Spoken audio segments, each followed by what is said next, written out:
Buenos días, vamos a dar comienzo ahora a la clase sobre envejecimiento y ejercicio. Vamos a comenzar analizando algunos aspectos del envejecimiento biológico. De acuerdo a datos de la Organización Mundial de la Salud, en todo el mundo las personas viven más tiempo que antes. En 2020, el número de personas de más de 60 años superó por primera vez a el de niños menores de 5 años. Y en el año 2050 la población mundial de personas de más de 60 años o más se habrá duplicado y el de más de 80 años se habrá triplicado. Esto implica un gran impacto en la calidad de vida de la población, así como en lo económico y la salud. Por eso es importante que las ciencias del movimiento y las biomédicas hagan una mirada sobre este campo. ¿Qué es el envejecimiento biológico? Desde el punto de vista biológico, el envejecimiento es el resultado de la acumulación de una gran cantidad de daños moleculares y celulares a lo largo del tiempo. Esto lleva a un descenso gradual de las capacidades físicas y mentales y a un mayor riesgo de enfermedad y en última instancia de muerte. Esta es una definición de la OMS. Y por otra parte, comprende aspectos estructurales como la pérdida de masa muscular, masa ósea, pérdida de agua corporal, es decir, deshidratación y ganancia de masa grasa, además de otros aspectos funcionales que vamos a analizar durante esta presentación. Existen marcadores biológicos clásicos del envejecimiento que es necesario analizar como un sistema de red en lugar de procesos individuales. A estos marcadores clásicos, a partir de un meeting que se realizó en Copenhague en 2022, se le agregaron otros nuevos marcadores de envejecimiento, que ahora vamos a detallar.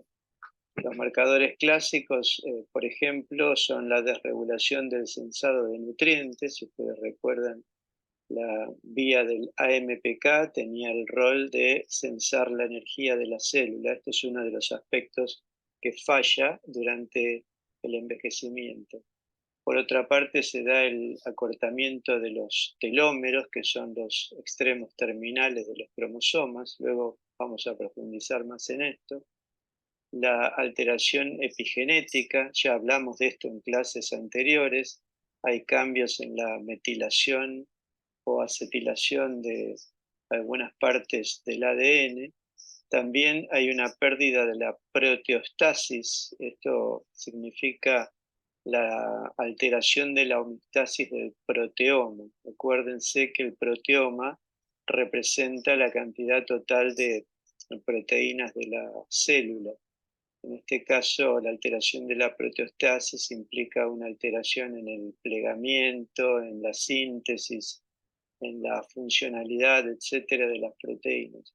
Y también la inestabilidad genética, es decir, la alteración de la expresión génica. Otro aspecto clásico de los marcadores del envejecimiento es la disfunción mitocondrial, de la cual ya hablamos in extenso en clases anteriores. La senescencia celular, esto significa un proceso fisiológico que lleva a una serie de cambios en las células con el objetivo de frenar su proliferación o eliminarlas cuando ya no son necesarias.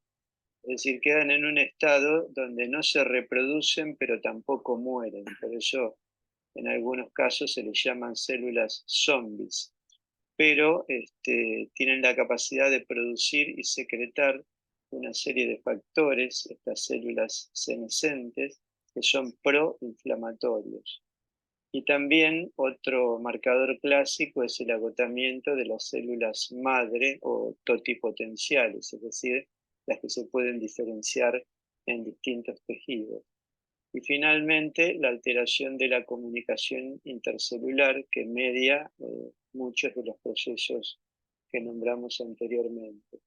A estos marcadores clásicos se les suman nuevos marcadores de acuerdo a los aportes de este meeting del 2022, donde, por ejemplo, hablan del compromiso de la autofagia. Ya le dedicamos una clase completa a este tema, así que los invito a repasarla más adelante. También hay disturbios en la microbiota. La microbiota, recuerden, era la totalidad de gérmenes que habitan el cuerpo humano, en la piel, en las cavidades, etc. Y tiene funciones importantes, endocrinas, metabólicas, etc.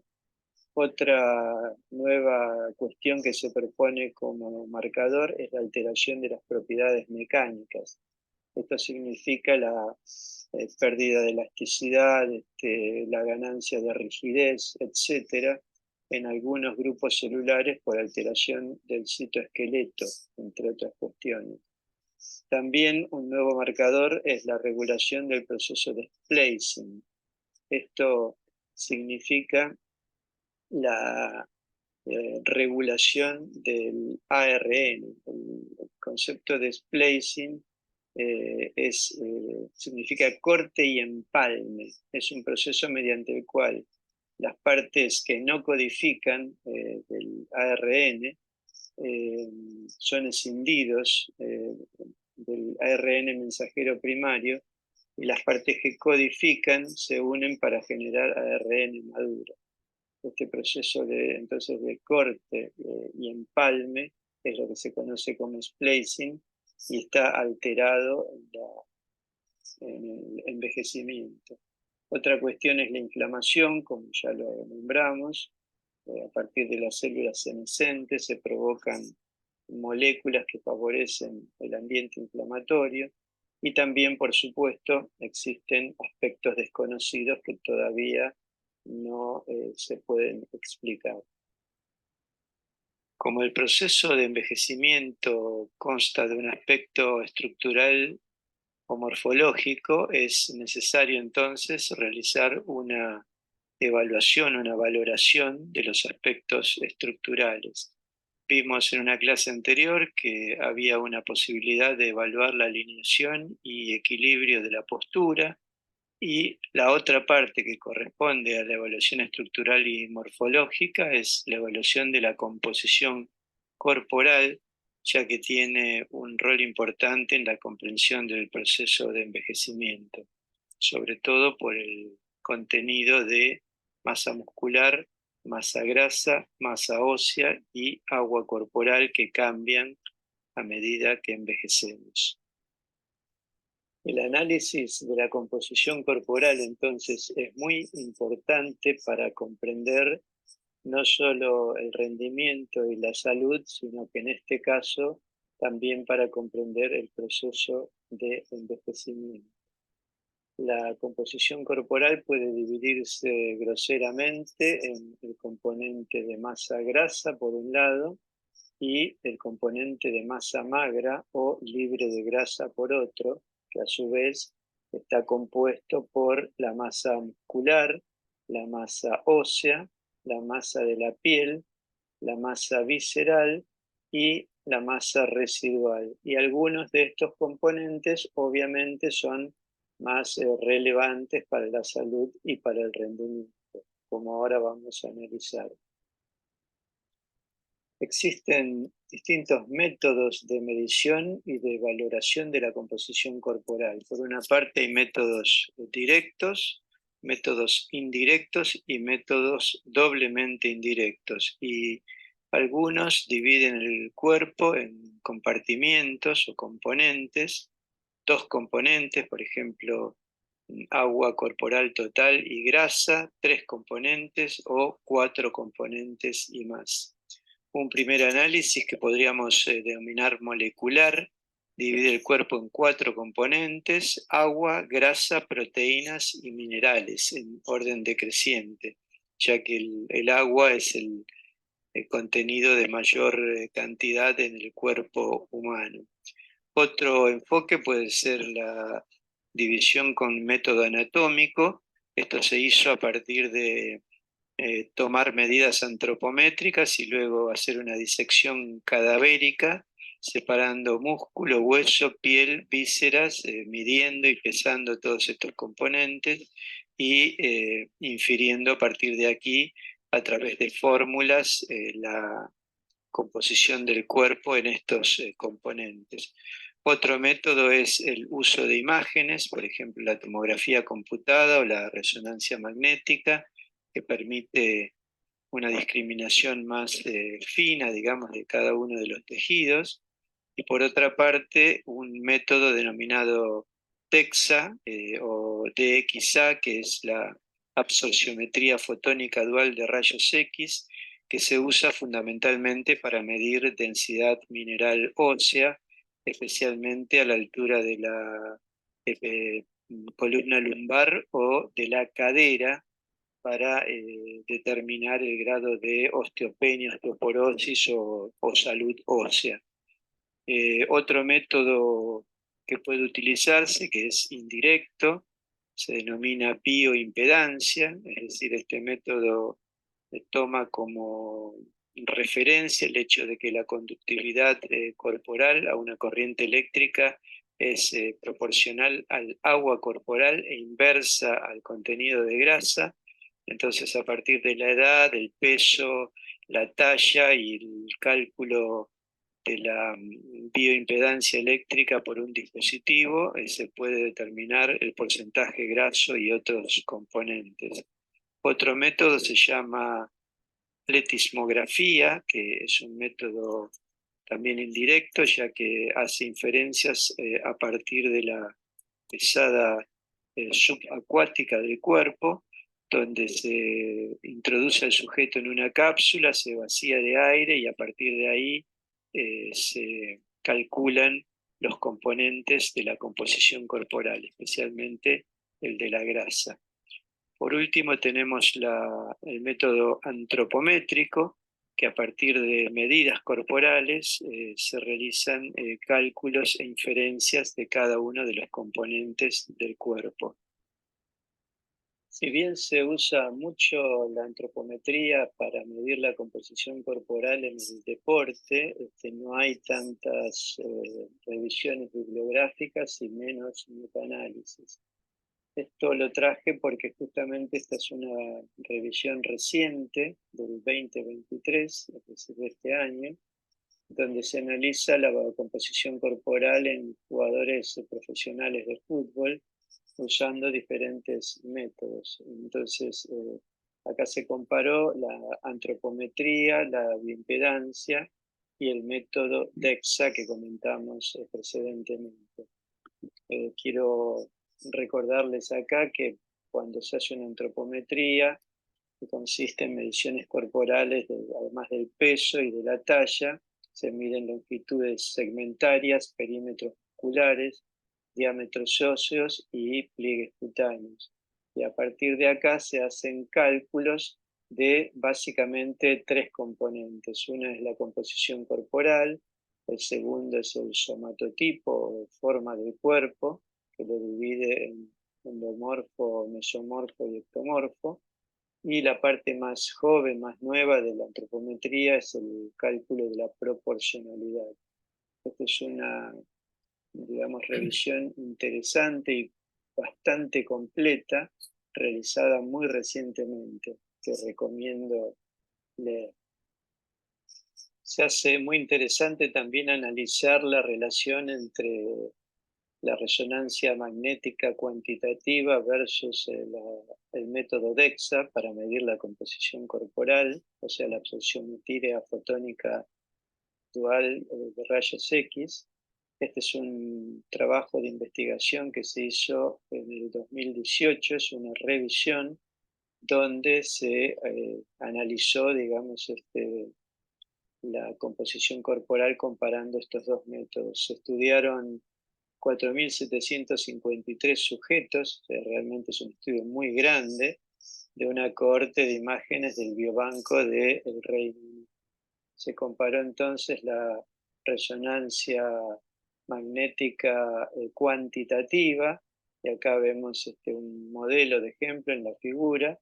En la izquierda se ve en color rosa, digamos, la grasa visceral, y en celeste la grasa abdominal. Es bastante preciso este método para definir cada uno de los componentes. Y en la columna de la derecha se ve el agua corporal distribuida en los distintos músculos. Así que se puede medir también masa muscular por este método. Y aquí tenemos en la imagen de resonancia de la columna de la izquierda el agua corporal, en la del medio la grasa corporal y a la derecha en gris se ve la imagen del DEXA, es decir, la absorciometría fotónica dual de rayos X, que también tiene capacidad de medir densidad mineral ósea, como dijimos antes. La relación o correlación predicha entre estos dos métodos, es decir, la imagen de resonancia con el DEXA, es muy alta, es decir, es casi perfecta, una correlación que permite, digamos, definir que los dos métodos son perfectamente válidos y correspondientes, y tienen mucha precisión. Retomando entonces el tema que nos convoca, que es el envejecimiento biológico y especialmente los aspectos estructurales, vamos a hablar entonces de la pérdida de masa muscular, que se denomina sarcopenia, y eso lleva a la dinapenia, es la pérdida de fuerza, lo vamos a ver más adelante, a la pérdida de masa ósea, eso se denomina osteopenia en las fases incipientes y osteoporosis cuando es más avanzado, la deshidratación progresiva o pérdida del agua corporal total y la ganancia de masa grasa. Pero los aspectos más importantes del envejecimiento biológico son los aspectos funcionales. Como ya nombramos, la desregulación del sensado de nutrientes es una parte importante que se altera. Esto a partir de la modificación de los llamados genes de la longevidad que codifican para la síntesis de AMPK y mTOR, que ya conocemos bien, y la sirtuina, que es una proteína que tiene una función enzimática de desacetilar las histonas, es decir, quitarle los grupos acetilos a las proteínas del ADN. Estas sirtuinas también están involucradas en el balance energético de la célula y permite que la célula responda a la restricción calórica en situaciones de estrés oxidativo, sobre todo. Por otra parte también está el deterioro por el acortamiento de los telómeros, de los cromosomas, que provoca, digamos, la posibilidad de mayor daño del ADN. Los telómeros son regiones del ADN no codificante que están en los bordes de los cromosomas, son regiones altamente repetitivas que tienen la función de proteger al ADN. Si se daña el telómero o se acorta con sucesivas divisiones celulares, hay mayor posibilidad de que se dañe el ADN.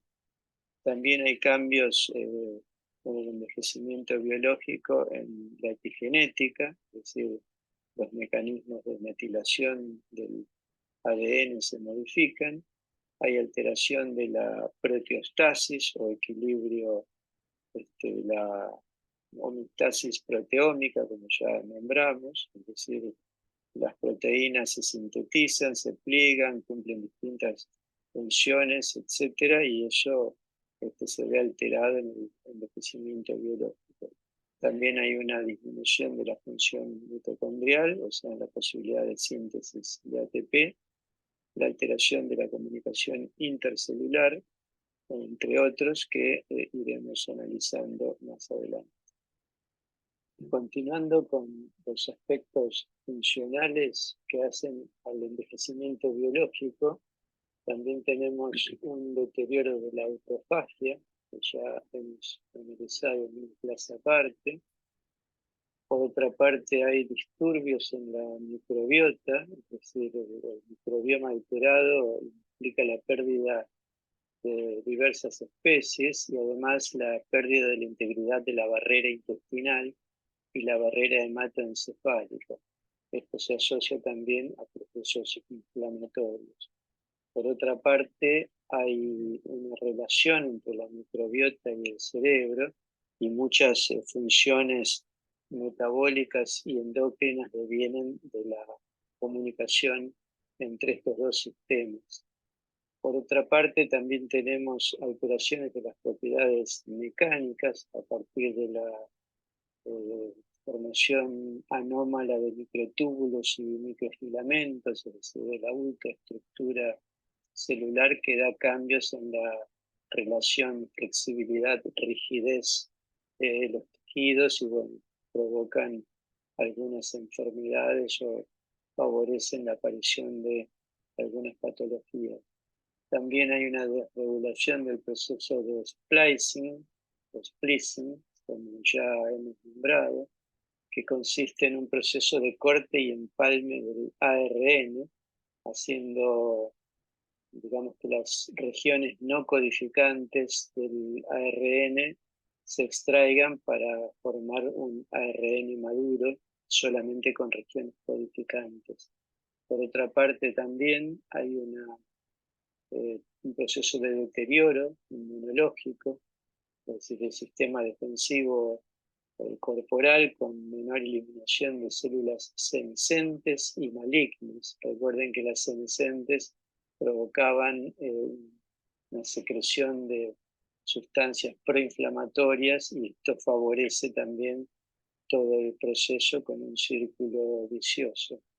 Además de esto, hay un aumento de factores proinflamatorios y un incremento de procesos oxidativos, degradativos o degenerativos hasta la formación de tumores.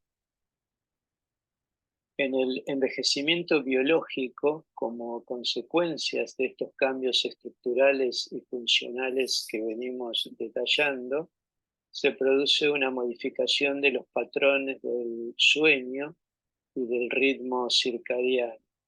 Por otra parte, también hay alteraciones de las funciones del sistema nervioso, con la posibilidad de formación de patología degenerativa como la enfermedad de Alzheimer o la enfermedad de Parkinson y otras.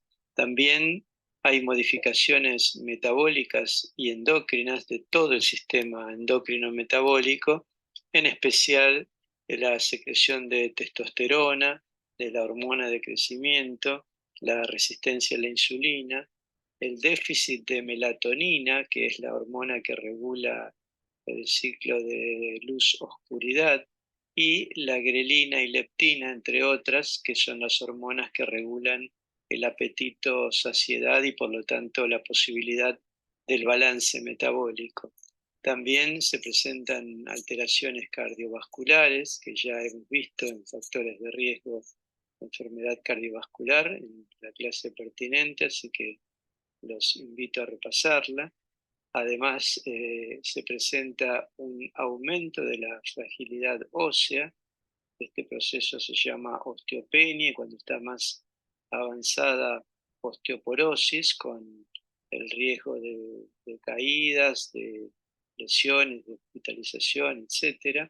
Y finalmente, un proceso denominado sarcopenia o dinapenia, es decir, la pérdida del volumen y de la fuerza muscular que vamos a analizar en profundidad en la segunda parte de esta clase.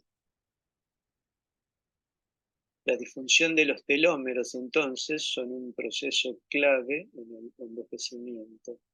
Esto se expresa muy bien en un artículo del 2022 donde analiza este tema. Acá se representa gráficamente que los organismos que envejecen acumulan células senescentes que contribuyen a la disfunción del cuerpo. El acortamiento y el daño de los telómeros son las causas fundamentales de esta senescencia y envejecimiento celular. Entonces, el envejecimiento humano normal y algunas enfermedades son precipitadas por una disfunción acelerada de estos telómeros. Acá en el esquema se muestra que cuando hay un daño del ADN, se produce una respuesta transitoria al daño de ese ADN, que acá se representa como DDR. Esto provoca una reparación del daño del ADN y entonces la célula no entra en el proceso de senescencia. En cambio, si la respuesta al daño no es adecuada, es decir, se encuentra inhibida esta vía de reparación, se provoca una respuesta persistente al daño del ADN, lo que lleva a alteraciones de la diferenciación celular y a la senescencia de la célula. Eso entonces lleva al proceso de inflamación y fibrosis, ya que las células senescentes, como dijimos, liberan factores proinflamatorios y eso determina el envejecimiento celular. Entonces, para resumir, la activación persistente del proceso de respuesta del daño al ADN en los telómeros son los factores que constituyen la clave del proceso de envejecimiento. Acá vemos que el papel de la senescencia celular y la disfunción de los telómeros no solo tienen relación con el envejecimiento, sino tienen un rol importante en las enfermedades relacionadas con la edad.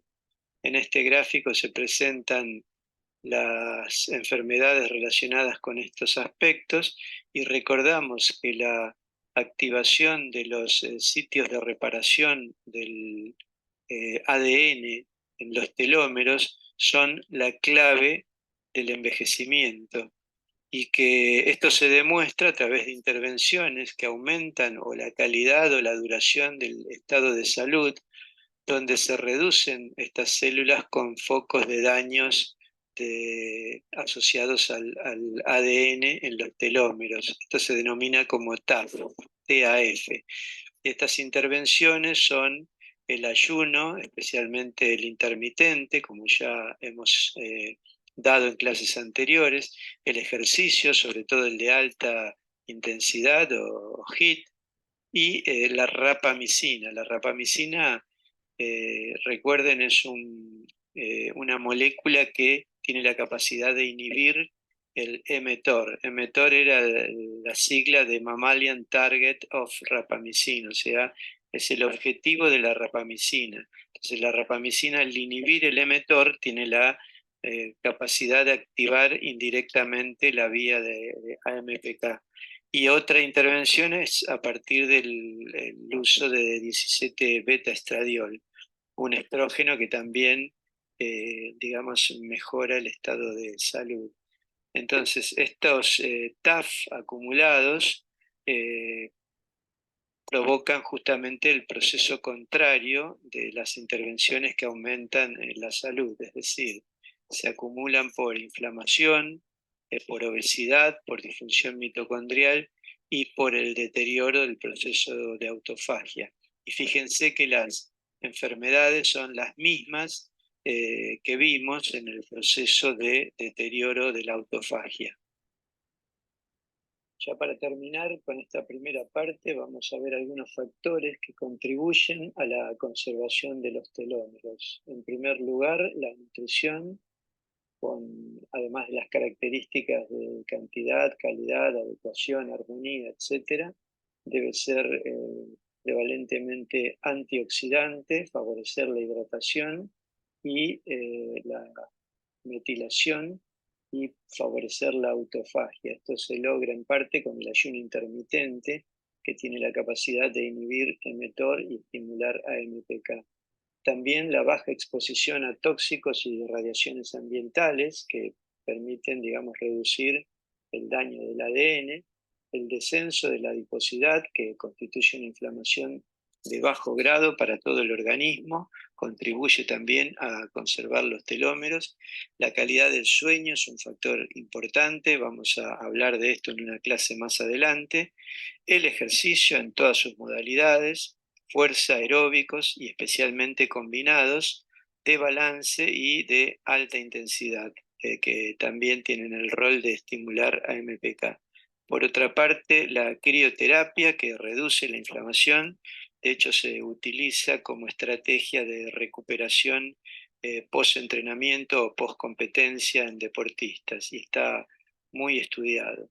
Y para terminar, digamos, la meditación y la atención plena o mindfulness combinado con ejercicios de balance también tienen un rol importante y una buena relación con la activación del sistema nervioso. Y finalmente, la situación de bajo estrés y tranquilidad espiritual y el hecho de lograr relaciones afectivas sanas. Todos estos factores podrían contribuir a la conservación de los telómeros y favorecer la longevidad. Bueno, llegamos al tiempo de tomar una pausa. En la clase que viene vamos a hablar, la segunda parte de esta, de la sarcopenia, que es uno de los factores que contribuyen en gran medida al envejecimiento biológico.